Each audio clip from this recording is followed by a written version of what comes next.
I'm Karina Cotran.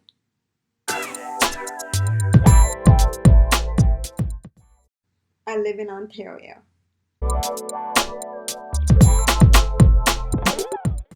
I currently work in communications at Loblaw, and I'm also a freelance writer as well as a blogger.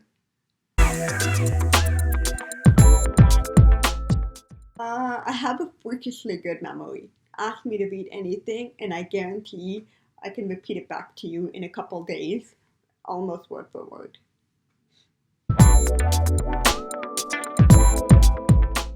My hobbies, the most obvious one is writing. I love to write.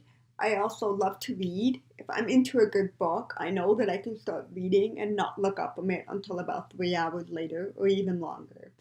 Another thing is that I do try to find some new hiking spots when I can, right? One of the craziest hikes I ever did was hiking up Mont Royal in Montreal in -30. And let me just tell you, I recommend wearing at least 3 layers of pants for that.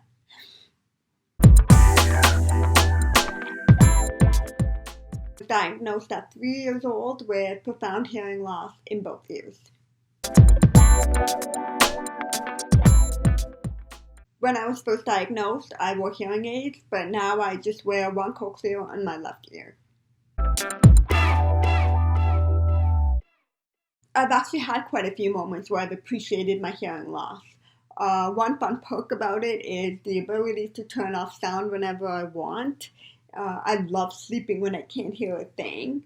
And I also love how relaxed I feel after a long day of hearing and just being able to kind of shut everything off for a little while. But on a more serious note, I do appreciate the perspective that I got with my hearing loss. I think that it allowed me to empathize a bit more easily with others, and I also think that it allowed me to see multiple perspectives without being biased towards just one.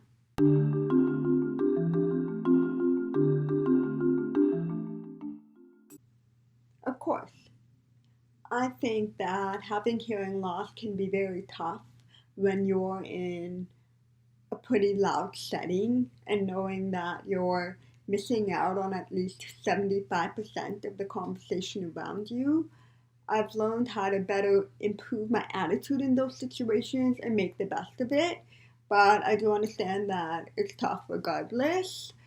But personally, for me, one of the hardest things of dealing with hearing loss is when I meet someone that doesn't understand it and is not willing to try and understand it.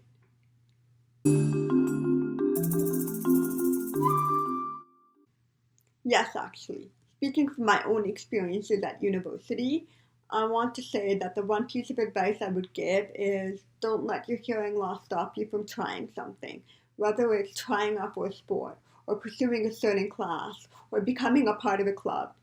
Whatever it is, don't let it stop you from trying. I feel like university and college is the time to pursue anything and everything that interests you, regardless if you have hearing loss or not.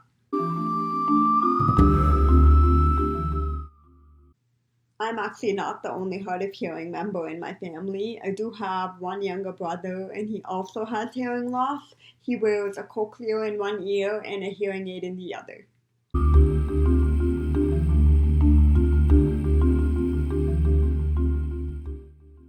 My professor happened to actually read some of my random short stories that I wrote about my hearing loss.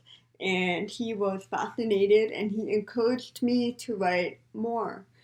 So when I started doing that, it kind of brought me back to a time when I was younger and how I always wished that I had a book to read about other young kids with hearing loss.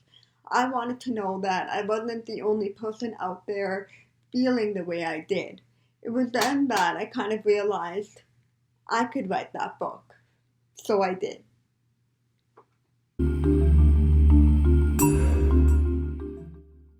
In the following 2 years after publishing Hearing Differently, I started getting a lot of responses from my readers about how they loved hearing stories that they could relate to, as well as questions about whether or not I would be writing more. So Hearing Differently was only 17 short stories, But I did know that there was so much more that I could write about, so I thought, why not start a blog? I thought that a blog would be a great online platform for deaf and hard of hearing people to connect and hopefully generate some conversations and find a relatable platform. But then I also wanted to educate those who don't have hearing loss by showing them a more personal insight on living with hearing loss.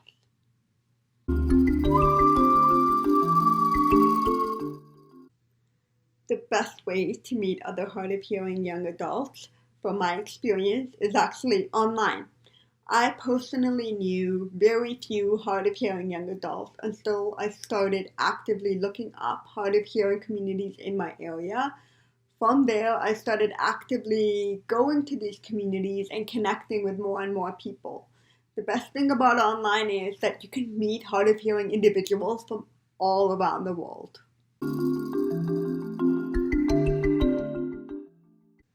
Yes, actually.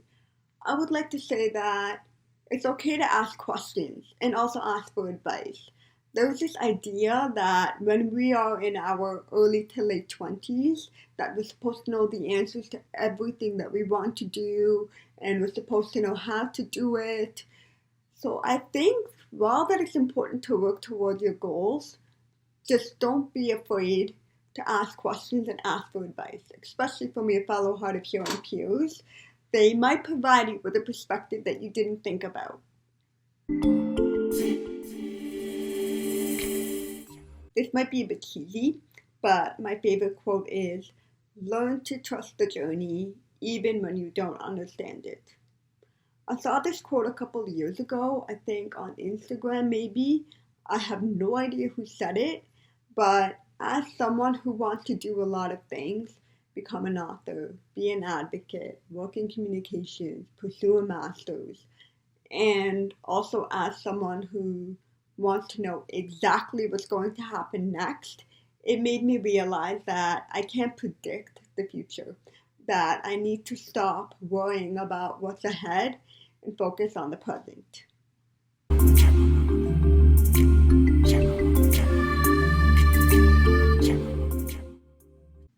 I haven't attended a Canadian Hard of Hearing Association event yet, but I actually did attend my very first Hard of Hearing conference back in May 2019. It was Voice's 27th annual conference. Um, so the things that kind of blew me away was the sense of community there. I enjoyed speaking to different hard of hearing individuals from practically all walks of life and seeing how they coped with their hearing loss. It was incredible seeing all of that in one room, and it also did make me realize just how big of a community there is out there.